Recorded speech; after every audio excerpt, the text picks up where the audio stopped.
Hi, I'm Vanessa from speakenglishwithvanessa.com. Have you ever had to call customer support and hated it? Let's talk about it.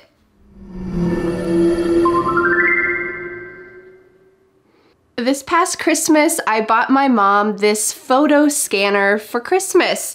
She could save all of our old childhood photographs, but there is a problem.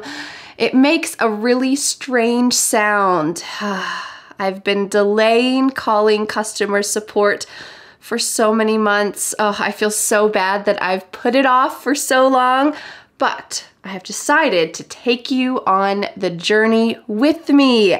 I want to help you feel confident calling customer support, or maybe you work at a customer support center and you need to have the right expressions and the right phrases to do your job accurately and well. So today, I want to help you call customer support in English. You are going to be listening to me call customer support for this photo scanner, and I will be explaining some common expressions that you hear the support guy say and that you hear me say. I hope you can feel empowered to use these expressions yourself. And like always, I have created a free PDF worksheet with all of today's expressions, phrases, ideas, and tips so that you never forget what you've learned. You can click on the link in the description to download the free PDF worksheet for today's lesson.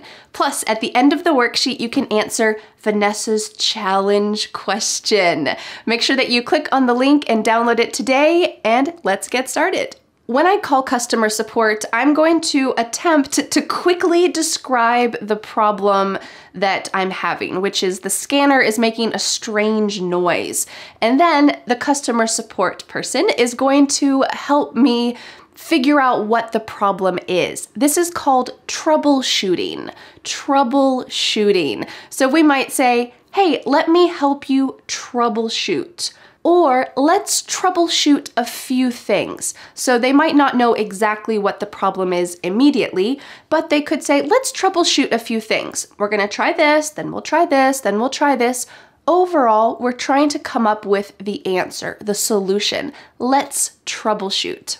Okay, are you ready to see some troubleshooting? You'll see me give the support number a call, and we'll just see what happens from there. Let's watch. All right, let's call and see how long I have to be on hold. Thank you for calling Plus Tech Technology, the leader in imaging and surveillance solutions. Your call may be monitored or recorded for training purposes.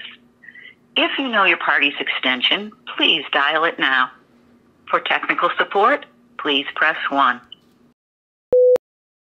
All right, let's take a quick pause. There are 5 phrases that I want to talk to you about in that short clip. Yes, I know, 5 phrases, but a lot happens at the beginning of this conversation. First, I used a wonderful expression, to be on hold. To be on hold. I'm not holding something. It just means I'm waiting. So if you work in customer support, this is a great phrase you can use. You might be super busy, but you have to pick up the phone. So you might pick up the phone and say, I'm sorry, can I put you on hold? Or, excuse me, can I put you on hold, please? Can I put you on hold? And the other person really doesn't have a choice. They have to say yes.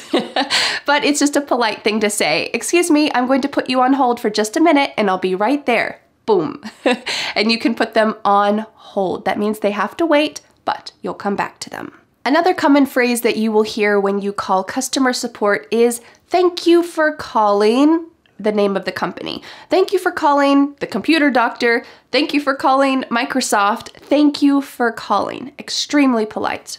And before a real person picks up the phone, while you're still listening to the automated message, you'll probably hear this. Your call may be monitored or recorded for training purposes. And this is pretty self-explanatory. Maybe they will use your customer support phone call to help train other people about how to do customer support well, or maybe how to do it not so well. In my opinion, this might be just kind of a legal thing. that if they record the phone call, then the customer can't file a lawsuit or do something like this. This is kind of my gut feeling about it, but who knows? Maybe they're using the phone call just like we are using the phone call for training purposes. Another common phrase in customer support in the automated message is, if you know your party's extension, please dial it now. Your party's extension. Are you going to a party? I never knew that calling customer support was like a party. No, unfortunately, it's not like a party. That just means the people you're trying to reach. Sometimes when we use the word party, we're talking about a group of people. There's a party of people here, a party of people here. You often hear this in restaurants. They might say, Smith, party of 4, when your table is ready. If your last name is Smith, they might say Smith, party of 4. And if you're waiting outside the restaurant, you'll say, oh, Smith, that's my name. 4, there's 4 of us. Aha, they're talking about our party, our group of people. If you don't know your party's extension, listen for the options that the automated message gives you. Sometimes this can be quite frustrating because you think one of them is for you and then you listen for others and then you forget that number and you have to listen to it all over again. These things can be quite frustrating. But thankfully, the support number that I called was very straightforward. They said, for technical support, please press 1. Oh, I needed technical support. That's great. That must be the majority of people who call them. They need technical support. But you could hear other things like, for sales, please press 2. Sometimes you also hear a language option given. For English, please press 1. For Spanish, please press 2. You might be given some language options as well. All right, let's go on to the next section of my support call and see what happens. Thank you for calling Plastic Support. How can I help you? Hi, I'm calling about a device that I bought back in November, and I bought it as a Christmas present, so the person I bought it for just started to use it now, and it's making a strange noise, so I thought I'd call to see if you guys had any tips about what I should do. You just heard me attempting to summarize my problem in just a few sentences. I felt a little bit nervous, and yeah, I've been delaying this call for a while, so I wasn't sure what they were going to say, but I did it, and I'm helping you at the same time. Win-win. All right, at the beginning of this, you heard the support guy say, how can I help you? What a beautiful question. First of all, he picked up the phone so quickly. That's amazing. I was expecting to be on hold for a while, and then he said, how can I help you? This is so polite. So if you work for customer support, please use this phrase. Thank you for calling Plus Tech Support. How can I help you? So lovely. And for me, I got right to the point. I said, I'm calling about blank. I tried to give a quick summary of what happened. I kind of went a little bit roundabout. But when you want to tell customer support about a problem that you have, be direct. I'm calling about a problem with my phone. I'm calling about a problem with the printer. It's making a strange sound. Great. Straightforward to the problem, and it can help you to troubleshoot faster. Okay, let's go on to the next section and listen into our conversation. What kind of scanner is it? It's the photo scanner. It's the Plustech photo scanner Z300, I think is the name. Okay. And did you already download the driver? Is ePhoto already installed on the computer? Yes, so I've already scanned a couple pictures and tried to test out a couple things. I looked at the Amazon reviews videos to see if the videos that other people showed had the same sound, and I didn't hear it in those videos, so that's why I'm calling you guys.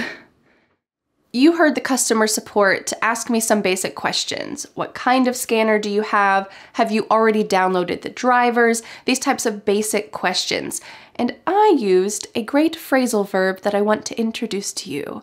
This is the phrasal verb that I used, to test out. I said I already scanned a couple pictures and tried to test out a couple things. So I didn't want to just call customer support right away. In fact, I waited a little too long, I think. But I tried to look at the reviews, see if other people had tips, see if this is a common thing that happens. Maybe it's not even a problem, it's just an annoying sound.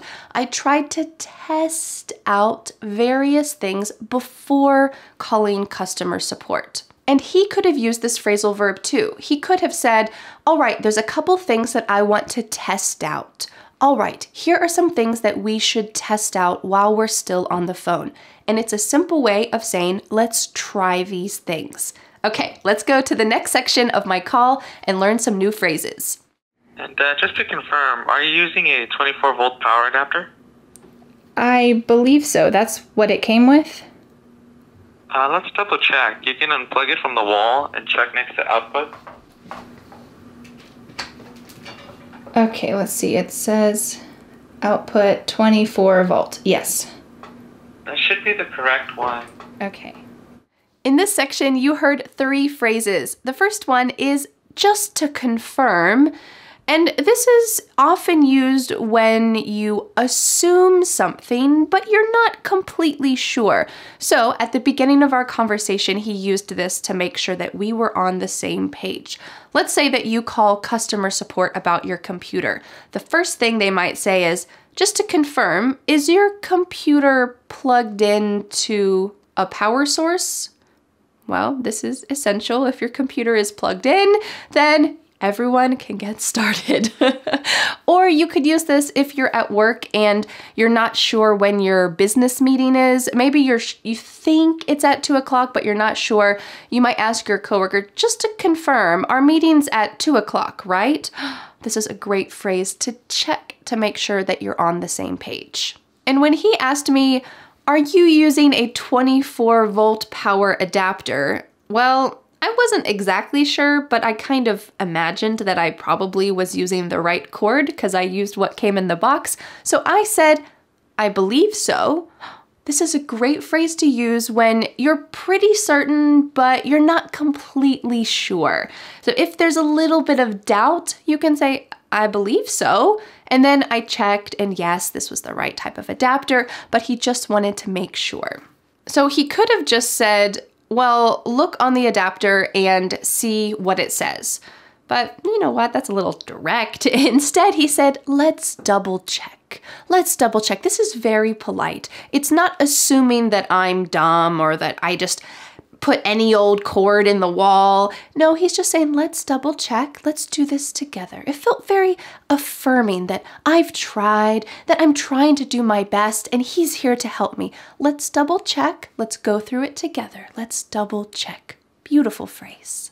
All right, let's go to the next section. I want you to listen for the first phrase that he uses in this section, and then we're going to be doing some troubleshooting, but we're going to go back and focus on that first phrase that you are about to hear. Let's listen. Let's go ahead and hear it. Try putting in a photo. Okay, all right, I just put a photo over there.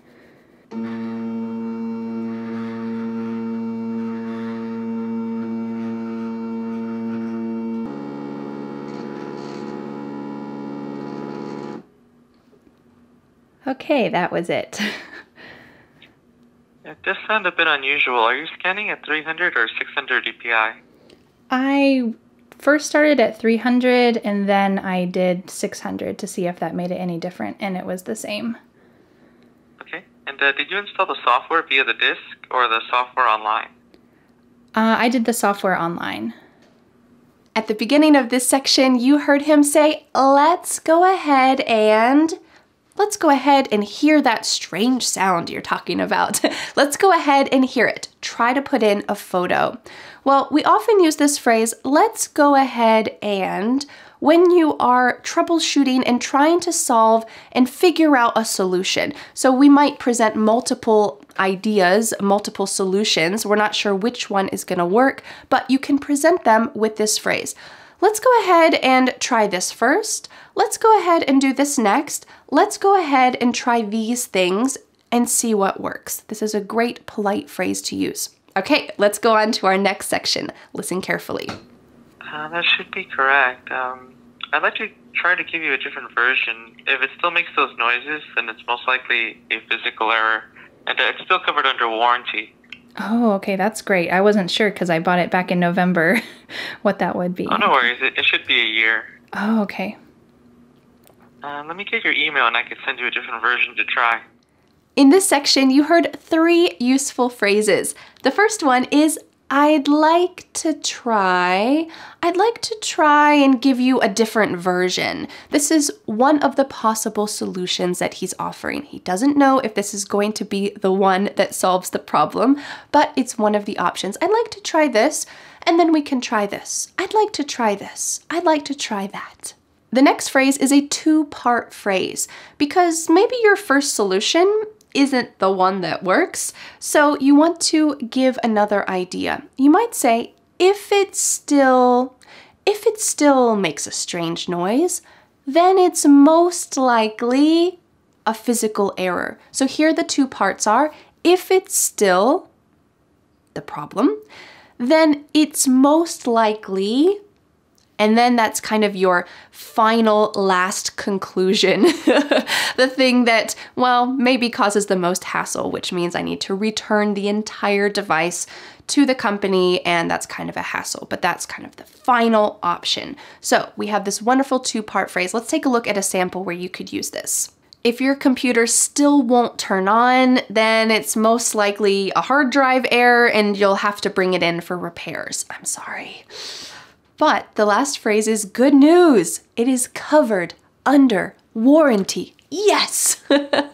So this means that you can return it for free. You might need to pay for shipping, but overall, you don't need to pay for a new device. This is huge, especially when you purchase something online. You don't always know what the warranty policy is, especially with electronics, but he said it's covered under warranty. Beautiful. So you can ask this too. Do you know if it's still covered under warranty? How long is the warranty for this scanner? This is a great question to ask because you want to know, am I going to have to pay some big bucks to get this back to the company and then to get another one? What is the warranty? It's important to know. All right, let's go on to the final section where you're going to learn the 2 final phrases that are useful from today's call center call. Let's listen. And you're on the Windows machine, right? Yes, that's right. Great. I'm going to send you a different version. If it's still encountering the same issue, just call me back or you can email me and we'll get started on the RMA process. Okay, thank you so much. I'm really glad to hear that there's still a warranty just in case it doesn't work out. I felt bad it took us so long to call you guys. Oh, no problem. Happy to help. We'll get it straightened out. Okay, thanks so much. I'll look for that email. Great. Thank you so much. Thanks. Bye. In this final section, we're going to talk about 3 phrases. The first one is, in case it doesn't work out. This phrasal verb to work out means to find the solution, to find the answer to the problem. So he's suggesting that I download a new driver, and I said, okay, I'll try that, but in case it doesn't work out, I can always use the warranty. I can return it to the company and get a new one for free. Whew, I was really worried about that. But I used this great phrase, in case that doesn't work out, I can use the warranty. Great. And just like every great call center employee should say, or just a nice person, he said, oh, no problem, happy to help. Whenever you help someone, maybe you make an English lesson for them, you can tell them, I'm happy to help you. Or if your friend is moving and you come and help them to pack up some boxes and they say, thank you so much for helping me, you could say, I'm happy to help. You're not just doing it because you have a duty, you feel obligated. No, you are happy to help. How kind. What a beautiful phrase. And the final phrase that I want to share with you today is, we'll get it straightened out. We'll get it straightened out. We can kind of imagine a tangled mess of yarn, of string. Oh, it's just so messed up. Oh, but when you straighten it out, all of a sudden, it's easy to use again. Well, this is what he is offering to me don't worry, we'll get it straightened out. Especially because my problem was not completely solved in just this one phone call. I still need to download the drivers and make sure that it's working fine. So he said, we'll get it straightened out. This kind of has the feeling of taking care of me. You're taking care of the customer. Even though we didn't solve it right now, you go download the driver, give it your best bet, and don't worry, we will be here to support you. We'll get it straightened out. The confidence, no matter what, we will find a solution. We'll get it straightened out. I'll be here for you. It's very assuring. What a great thing for a customer support center guy to say. I think it's pretty fair to say that this guy has excellent customer service skills. Let's try to break down exactly what he did really well so that if you work for customer support, you can do that as well. Let's take a look at these 4 things that he did. Number 1, he responded quickly. He picked up the phone immediately. I wasn't even on hold for long at all. Now, I know this is sometimes not your fault. You have a lot of phone calls to get to and there's a lot of things going on, but even if you have to have a customer on hold, you can still say something very kind like, "Excuse me, can you please go on hold for a moment? I'll be right with you." Very polite, very clear, lovely. Because number 2 is be polite and friendly. Yes, it's your job. Yes, the customer is probably complaining about something, but you can still be polite and friendly. Using all of the phrases from today's lesson, you can arm yourself with polite words to say. Tip number 3 is to try to figure out the problem. Now, this is not talking about the solution. This is the problem. It's important to understand the problem that your customer is having. And a good way to do this is to repeat it back. Oh, the machine is making a really loud sound. Oh, your computer isn't turning on after it was doing blah, blah, blah, blah, blah. So you are repeating the problem back. You're trying to figure out exactly what the problem is that the customer is sharing with you. And number 4, of course, is to try to find a helpful solution. A helpful solution. Sometimes you can find a helpful solution quickly. Sometimes you need to follow up in an email later, but you can always use that phrase and say, "We'll get it straightened out. Don't worry, I'm here to help." All right, I hope you enjoyed today's lesson and it was useful to you the next time you have to call customer support or if you work for customer support. I hope it was useful to you. Don't forget to download today's free PDF worksheet. There is a link in the description. Don't forget any of today's phrases, ideas, sample sentences, and you can answer Vanessa's challenge question at the bottom of the worksheet. There's a link in the description so you can download it today. And now I have a question for you. Do you like to call customer support? Maybe you're one of those rare people that enjoys it. Let me know in the comments. I hope today's lesson was useful to you, and I will see you again next Friday for a new lesson here on my YouTube channel. Bye. The next step is to download the free PDF worksheet for this lesson. With this free PDF, you will master today's lesson and never forget what you have learned. You can be a confident English speaker. Don't forget to subscribe to my YouTube channel for a free English lesson every Friday. Bye!